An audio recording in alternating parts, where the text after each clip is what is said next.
Eh bien, bonjour les spotters et bienvenue dans notre live hebdomadaire de 15 heures. Et aujourd'hui, on va parler de quoi? On va parler de Vie mon job, de team remote, comme on dit, c'est-à-dire que les teams qui sont étendus partout, un peu forcés suite à ces grèves.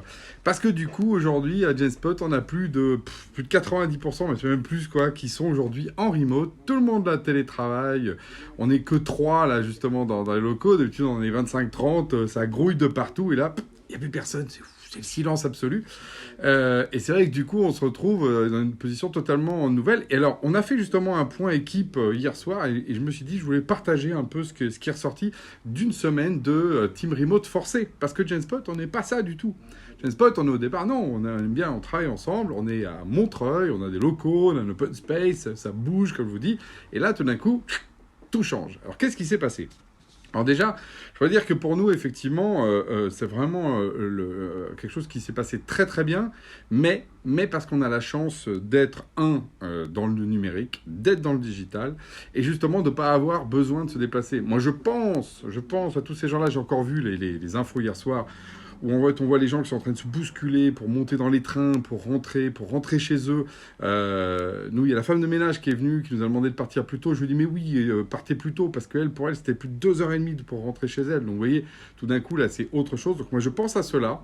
Je pense aussi à ceux qui font grève, d'ailleurs, qui ont tout à fait le droit, et c'est un vrai sujet de fond de société, donc de pouvoir, justement, défendre nos droits. Donc, il n'y a aucun sujet là-dessus.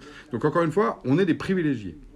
Alors, on est les privilégiés parce qu'on est dans le digital, mais on est les privilégiés aussi parce que on a pris quelques précautions. Alors, par exemple, dans les précautions toutes bêtes, c'est qu'on utilise, nous, notre outil à fond, Genspot, qui est un outil, comme vous savez, de plateforme collaborative. Et mine de rien, ça nous a déjà sauvé la vie. Pourquoi? Parce que toutes les infos qu'on a besoin de tous les services entre eux, justement ce qui fait aujourd'hui la vie d'une entreprise, en fait, nous, c'est déjà digitalisé. Nous, on est 100% digital dans ce qu'on vend, mais surtout 100% digital déjà dans nos processus et à travers Genspot, notre plateforme. Et donc, du coup, on peut travailler de n'importe où. C'était déjà le cas avant, sauf que là, c'est forcé. Et tout le monde est obligé d'entrer chez soi. Et là, vous allez voir, il n'y a pas que justement que des trucs positifs, mais ça va être assez surprenant d'ailleurs, où se nichent les problèmes. Alors, le premier point qui est ressorti, c'est tout bête, c'est le problème de synchro. Nous, on est quand même des latins, donc la synchronisation, elle n'est pas toujours synchronisée. Alors, je m'explique, c'est qu'on dit, bon, allez, à 16h, là, alors, justement, par Messenger, dans notre Messenger, on dit, bon, alors, on se retrouve à 16h sur EasyConf, qui est notre outil de messagerie pour pouvoir justement parler en distance, de webconf. Ok, super. Sauf que, vous voyez, j'aurais dû mettre sur silencieux, voilà, on m'appelle, ça n'arrête pas d'appeler. J'ai pas mis sur silencieux et voilà ce qui m'arrive. Donc oui, du coup, on est là, et d'habitude, on passe la tête, on dit, tiens, viens, on fait une petite réunion à deux, et donc là, on voit que l'autre est un peu pressé, ou qu'au contraire, on a un peu le temps, on prend le café, on est tranquille, etc. Et là, non, tout d'un coup, c'est 16h. Et là, le problème, c'est que les 5 minutes de celui qui attend par rapport aux 5 minutes de celui qui arrive, en fait, c'est pas du tout les mêmes. 5 minutes à attendre que quelqu'un arrive, alors que justement, on sait pas si on démarre un truc, ça peut paraître long, alors que 5 minutes, en fait, dans la vie, c'est quoi? C'est rien. Et ça, c'est hyper intéressant, c'est que notre côté un peu latin, nous, on n'est pas des rigoristes à la minute près. Quand on a rendez-vous avec des clients, on fait gaffe, on arrive en avance. Mais là, c'est entre nous. Tout d'un coup, on s'est dit, là, dans le retour avec l'équipe, il faudrait qu'on soit un peu plus synchro, un peu plus rigoureux là-dessus. C'est assez marrant, parce que tout le monde l'a ressenti, alors que, encore une fois, pas phénoménal, mais ça joue. Petite friction qui fait que c'est pas toujours agréable. Le deuxième point négatif qui ressort, c'est vraiment l'énergie collaborative. Alors ça, ça me paraît très évident. C'est l'exemple que je donnais ce matin, on débriefait de ça aussi avec une collègue. C'est un peu comme jouer au basket tout seul. Vous savez, vous avez un ballon comme ça, puis vous essayez de marquer des buts. Bon, ok, vous marquez des paniers ou pas. Vous pouvez courir sur le terrain, mais c'est un peu, c'est de l'entraînement. À moins d'être un champion, c'est chiant. Alors que si vous êtes avec une équipe de basket, qu'on vous passe le ballon et que là vous courez et que les autres sont en face, etc., tout d'un coup, tout le monde est là. Donc, cette énergie collaborative, on la voit là. Et alors là, pour le coup, les outils numériques, ils sont un peu... ils s'aident pas vraiment à ça. On peut faire des visios à plusieurs, mais il n'y a pas cette intensité. Vous voyez, le truc qu'on sent comme ça, tout d'un coup, quelqu'un qui est en train de faire un effort, et on le voit à côté. Donc, Et ça explique, par exemple, pourquoi les salles de sport marchent tant, aussi. Parce que là, tout d'un coup, un rameur qu'on pourrait faire chez soi tout seul, de voir d'autres gens à côté, il y a une force du collectif. Et là, on le sent. Et du coup, ça manque un peu de force de collectif. Donc ça, c'est un deuxième point. Par contre, dans les côtés vraiment positifs, et ça, en plus, c'est très genspotien dans nos gènes, c'est apprendre à changer. Alors ça, c'est clair, ça, c'est vraiment l'intérêt. C'est l'idée d'apprendre à changer. Nous, le Friday, par exemple, le vendredi, on fait flex, donc tous les gens bougent de place. Là, ça bouge de partout. Donc ça oblige tout le monde à réfléchir. Qu'est-ce qui se passe? Comment je fais? Comment je travaille? Et moi, j'aime ça parce que ça amène du changement. Or, moi, je pense que les entreprises, et plus généralement les organisations, voire les individus, c'est le changement qui nous construit dans l'histoire. C'est pas être figé, ne pas être posé sur les habitudes. Et là, pour le coup, c'est un grand changement. Donc ça, c'est très positif. Et alors là, après, on a vraiment un truc qui se joue en balance.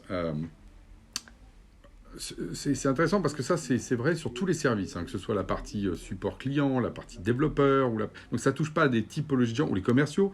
On pourrait penser qu'il y a des grandes différences. Pas tant que ça.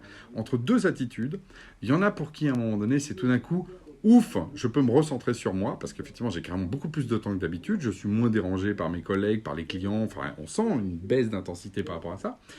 Et donc, du coup, je peux faire des sujets de fond. Voilà. Donc là, il y a des gens qui disent « Ouais, super, je peux embarquer des gros machins que sinon, j'arrivais jamais vraiment à les embarquer. » Et de l'autre côté, c'est un grand sentiment de solitude. Je suis tout seul, je suis isolé, on m'appelle juste pour me demander un truc, c'est très relationnel au sens justement transactionnel. Envoie-moi le fichier machin, t'as le truc, ok, voilà, combien, pourquoi t'as fait ça, Et il manque tout ce côté justement humain.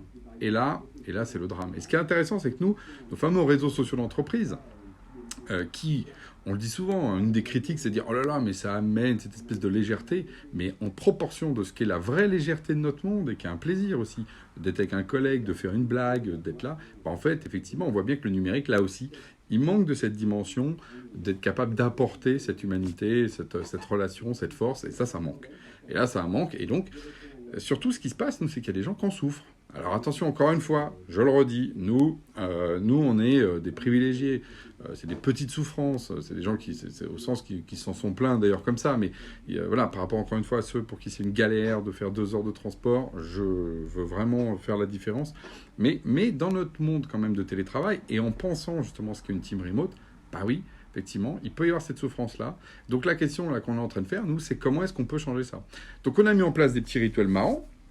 Parce que du coup, vous voyez, si je reviens sur cette sorte de truc, c'est que le travail, c'est cette relation et en même temps le truc efficace. C'est un peu comme si, je sais pas moi, on disait, oui, une choucroute, c'est que les saucisses. Non, il faut aussi la choucroute, ou la choucroute, c'est que la choucroute. Non, il faut les saucisses. Il y a toujours 2 éléments qui ont l'air comme ça un peu distants, qui font que l'ensemble fait un plat qui est agréable. Voilà, l'exemple, je pense, parlant pour tout le monde, c'est pareil pour le travail. Il y a la relation avec ses collègues. Nous, par exemple, entre midi et 2, souvent, il y a beaucoup d'employés qui jouent. Ils jouent aux cartes, c'est pas seulement le côté baby-foot, c'est le côté justement être ensemble. Là, tout d'un coup, ils sont tout seuls. Voilà. Donc là, c'est moins sympa. Donc, on a donc essayé de compenser ça en faisant des rituels. Alors, pour moi, j'avais lancé 2 petits trucs. J'ai lancé le matin, le petit coucou du matin. Et donc, c'est un truc tout bête. On se retrouve en visio comme ça. C'est une salle qui est ouverte. Et on se dit juste bonjour. C'est pas pour dire, alors toi, tu fais ça aujourd'hui. Non, on est justement pas dans le côté, j'ai envie de dire, transactionnel du boulot. On est dans le côté juste le plaisir de se voir. Voilà. Bon. Et donc, ça a créé comme ça un petit peu, mais un petit peu de lien. Et ça a été très apprécié. Un deuxième truc aussi, ça a été, on a lancé un deuxième truc, c'est une carte dans laquelle on a dit aux gens, mettez où vous êtes, alors pas vos trucs de chez vous, mais le fait de dire votre quartier, quoi. Encore une fois, c'est pas un truc personnel, mais pas loin quand même, parce que les gens télétravaillent beaucoup de chez eux. Et pourquoi? Du coup, pour que les gens puissent se voir. Et donc, on a eu des trucs très sympas, les gens qui ont pris les cafés, les gens qui ont été déjeuner ensemble à 3 ou 4. Et donc, d'ailleurs, ils ont posté les photos dans le réseau social Genspot, là, dans notre outil à nous. Et donc, c'est très sympa. C'est très sympa parce qu'en fait, on voit bien, ça fait du bien. Et puis, bon, du coup, et d'ailleurs, des gens qui d'habitude ne mangent pas forcément ensemble se retrouvent. Donc, voilà, c'est vraiment très sympa. Donc, ça, c'est les petits rituels qu'on a mis en place pour compenser cette perte, en fait, du lien qu'il y en a. Après, moi, ce que je retiens quand même, et là, je le dis, d'ailleurs, il y a des Genspotiens, je leur ai dit de venir voir le live, et il y en a qui sont devant, et je suis vraiment fier d'eux, parce que franchement, on a une capacité d'auto-organisation qui est incroyable. Moi j'ai une équipe incroyable. Les gens sont tout de suite pris le sujet, voilà, et donc ils bossent de chez eux, en team, voilà, connectés, etc. Il n'y a pas eu de problème, outre que, les éléments que je viens de vous dire là. Et parce qu'il y a une capacité d'auto-organisation, moi j'essaie vraiment de travailler ça, ce que j'appelle la culture de la discipline, et que les gens soient autonomes et qu'on n'attende pas à dire tu fais ci, tu fais ça, etc. Moi je veux des gens adultes et voilà. Et donc les Genspotiens m'ont encore démontré leur capacité, je les félicite, j'en suis vraiment, vraiment très fier et très content, c'est un exemple. Donc sous-jacent, parce que là je parle pas qu'aux Genspotiens, je parle au-delà, ça veut dire que vous, dans votre organisation, la question de la culture sous-jacente et de comment est-ce que les gens, vous leur donnez une capacité, mais de se penser eux-mêmes comme étant eux-mêmes leur propre dynamique, c'est fondamental. Si vous avez des gens que vous pilotez comme des moutons, bah, voilà, vous allez avoir la même chose en télétravail et ça va être la catastrophe. Donc voilà, bravo le Genspotien. Et alors, dernier point, c'est que finalement, bon, le remote, nous on le pratiquait un peu, parce qu'il y a des gens en remote chez nous, mais ils étaient juste des satellites. Donc c'était la minorité. Et tout d'un coup, c'est d'où mon titre, Vis ma vie de remote. Tout d'un coup, il y a une grosse empathie. On comprend cette position-là, parce que c'est l'inverse. On n'était plus 3 aujourd'hui, là, c'est ça qui est drôle, à Genspot. Et donc, les 27 autres, ils étaient à l'extérieur. Donc là, on voit l'empathie, c'est quoi effectivement la difficulté d'être en remote, de se sentir effectivement des fois seul, au sens où il n'y a personne qui vous appelle parce qu'ils n'ont pas besoin de vous. Donc ça crée beaucoup d'empathie. Mais par contre, moi je pense que nous, ça nous a amené ce que j'appellerais un point de bascule. C'est-à-dire que je pense que le télétravail chez nous, qui était quelque chose d'un peu occasionnel, comme ça, va aussi prendre une autre dimension, je pense, dans le futur. Parce qu'il y a des gens qui en ont pris du coup peut-être encore plus goût. Il y a aussi du coup des modes de travail peut-être un peu plus déconnectés qui vont se mettre en place. Donc pour nous, je pense que ça va être un point de bascule. Donc, je voyais des posts d'ailleurs sur LinkedIn et Facebook en disant merci la SNCF de faire grandir le télétravail en France. C'est toujours comme ça aussi. Les faits de société arrivent parce que nécessité fait loi et que face aux éléments, bah, on se révèle. En tout cas, nous, on s'est révélé tel que j'ai essayé de vous le donner de manière la plus authentique possible sur notre petite histoire. Mais elle donne aussi des clés de lecture et des clés d'organisation pour vous en tant qu'entreprise. Du digital bien sûr, mettre en place des systèmes, des rituels et surtout, ne pas oublier de se revoir. Et d'ailleurs là, on a fixé que vendredi prochain, quoi qu'il arrive, on se verrait parce qu'il est temps que les Genspotiens refassent un peu comme ça de bruit ensemble. Sur ce, je vous dis à la semaine prochaine.